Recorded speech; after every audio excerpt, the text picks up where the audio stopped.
Ece, Olizi zeytinyağlarının kurucusuyum. Bugün şefimiz Ezgi Bal'la beraber çilekli peynirli roka salatası yapacağız. Evet, harika bir yaz tarifine benziyor. Çok Evet. merak ediyorum. Ezgi'cim sendeyiz.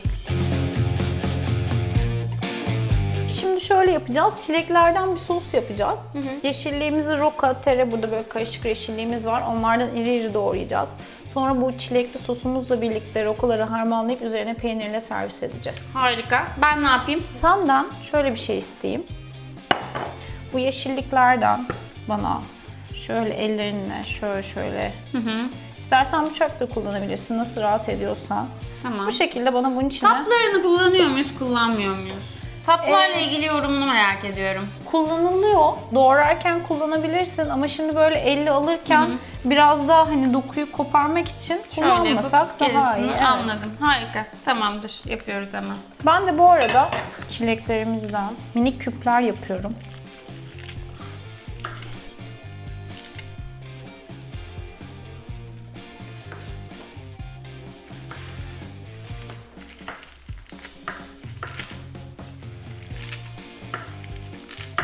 Çileklerimizi kasemize aldık. Biraz deniz tuzu gezdiriyoruz. Nar ekşisi ekliyoruz.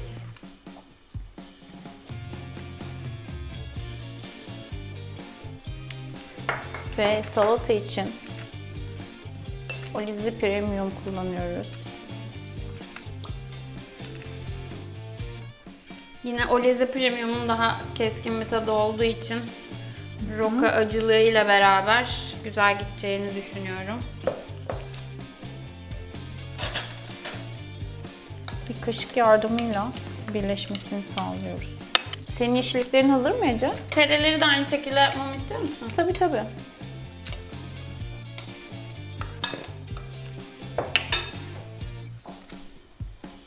Bunları neden aldık Ezgi şefim? Bunları neden aldık? Çünkü salatayı sulandırıyor. Salatalığın iç kısmı. Çileklerle aynı dokuyu yakalayalım istedim. Küp küp olsun. Evet, daha diri diri olsun ve sulandırmasın diye. Evet. Bunları da içine koyuyoruz. Ben sana salatalıkları da vereyim. Biz aslında bir salata sosu yaptık. Çilekli, salatalıklı. Mesela evlerde misafir gelecek zaman bunu önceden hazırlayıp son dakika şeyle karıştırabiliriz. Sosumuz burada. Tamam. Şimdi Hepsini karıştırabilirsin Ece. bunu bunun içine atıyoruz. Evet. O kadar mı? Evet, Bitiyor mu? hepsini harmanlayıp tabakladıktan sonra Tamamdır. yap, burada peynirimiz var. Üzerine böyle parça parça peynirler Tamam. bırakacağız. Ve tabii ki üzerine en son bir zeytinyağı gezdireceğiz. Evet, zeytinyağı biraz az duruyor şu anda benim standartlarıma göre en azından. Karıştırıyorum. Evet, güzelce harmanlayalım. Hatta sana şöyle... Sana daha rahat bir şey vereyim mi? Harika. Peyniri tabakta mı atalım, burada mı Evet, atıyoruz? tabakta üstüne koyalım. Tamam. Ezgi şefim, o zaman ben Evet, tabağa evet. geçiriyorum. Tabii ki. Sana şöyle yardımcı olayım ben.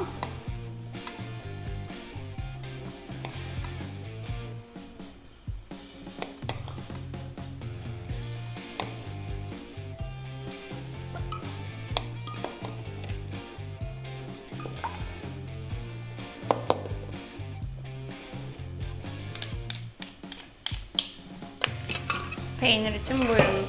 Bu peyniri de kendimiz yapmıştık. Evet. Evde labne peynir yapımı videomuzdan izleyebilirsiniz. Ricotta'ya benzedi. Evet, bayağı kıvam olarak. Şimdi biz tabii bunu yapıp beklettiğimizde biraz çekiyor. Hani hazır bir Daha, ürün evet. olmadığı için çekiyor dokusu ama gördüğün gibi hala krem gibi. Evet. Bunun içinde de 2 zeytinyağımızı da kullanmıştık. Çağla badem de yakışabilirdi değil mi? Çok güzel olur içerisine. Çilek ve çağlanın mevsimi zaten birbirine çok yakın ürünler. Çok güzel olabilir. Süper. O zaman son dokunuşa geçiyorum. Tabii ki.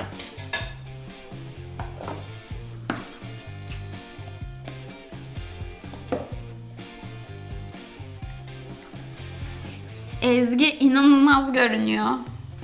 Tadına bakalım mı? Hadi. Böyle peynirinden, Çileğinden. çileğinden, rokasından, teresinden.